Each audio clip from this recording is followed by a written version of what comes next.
Good morning and Happy New Year. Welcome back to Choice Bits of Bliss. My name is Cilla.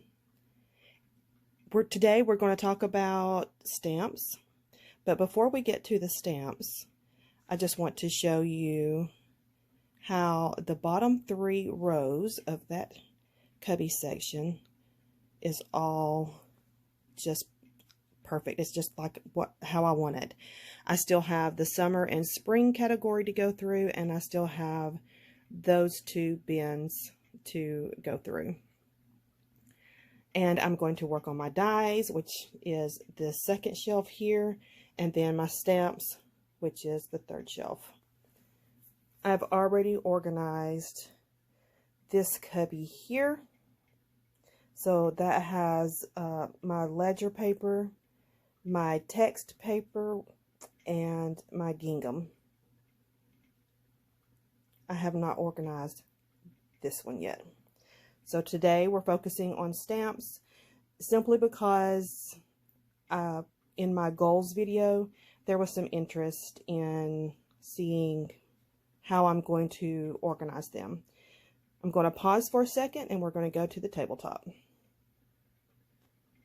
Before I pause, I wanted to show you the bins I'm using. So these are refrigerator bins. It has a divider in the middle and there's 2 channels. So I have a total of 4 channels. I do not want to ever have more than that. Okay, pausing now. Okay, we're back with looking down on my tabletop where I'm working and sorting, and I'm going to apologize right now for the glare. I will show you what categories I'm working with. So in my goals video, I had mentioned that a style of stamps that I really like is a collage building stamp. And this is an example. This is by Studio Light, and it not only can you build a collage with it, but I can use these individual pieces for ephemera, creating my own. And on a layout not too long ago, I used this stamp to stamp on a small piece of fabric, and I loved how it was just one of those subtle details that doesn't jump off the page, but when you start looking at the layout, it just kind of captures your interest and creates texture and layers. And I love that. I love that. This is another example of a collage building stamp. This is Tim Horton designed, and my brain just went blank. I can't remember the name of it. But anyway, so that's an example of collage building stamps. These are wood block stamps. I still have a few, and I actually have a total of 4. I'm going to cover that up right there. I'm going to put that with my collage building stamps. I'm going to rotate this just a tad so that we can see what I have here. This stack here, so let's go back this way. This stack here is my undetermineds. I'm just not 100% certain about them.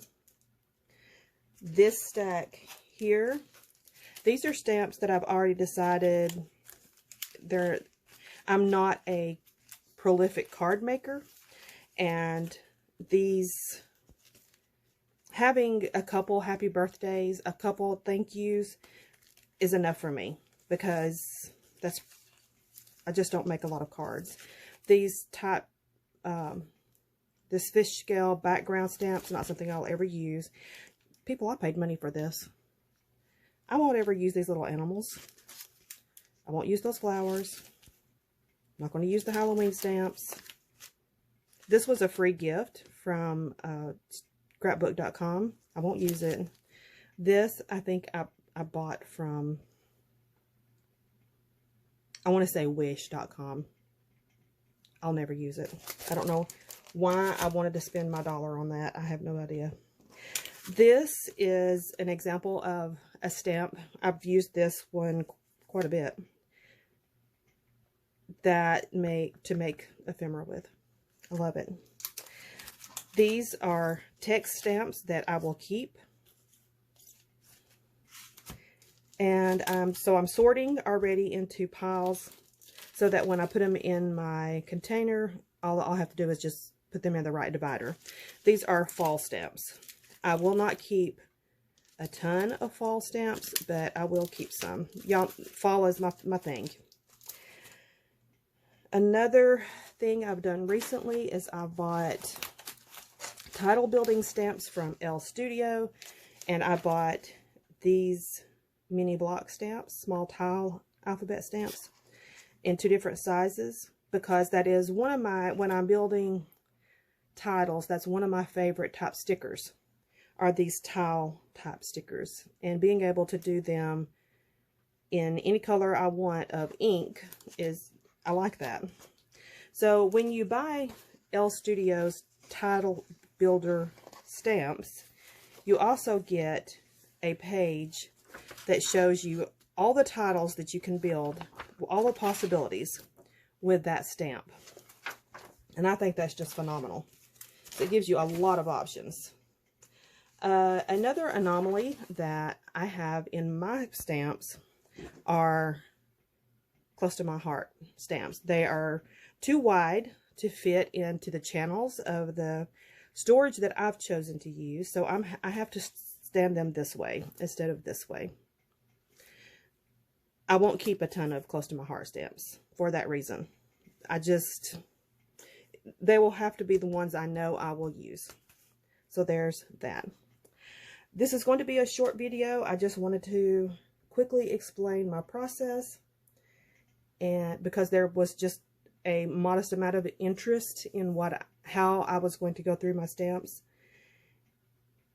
My only advice for anyone out there who may be going through something similar, don't think about, oh, this is a good stamp, somebody else loves it, so I have to love it. No, no. I have fallen in that category before. So what I'm telling myself is, I've been at this for 22 years. No, let me think. This is 2022. This fall will be 23 years. So yes, 22 years of collecting inventory, and I have a pretty good idea of what I will actually use, not what's just a good idea. There's tons of things that's a good idea, but I don't use them personally. And I need to reduce the categories that I have available to pull from, not because other people are reducing their categories or expanding their categories. This has nothing to do with anyone else except for me. And I want to reduce categories because I want to be able to use the products that I love, that I enjoy playing with, and not just having something to have it. If it's taking up space in my room, it needs to have a purpose. I need to enjoy it. And that's pretty much where my number 3 goal, that's where I'm going with it. All right. Y'all have a happy new year, and we will come back and talk soon. I promise. Bye-bye.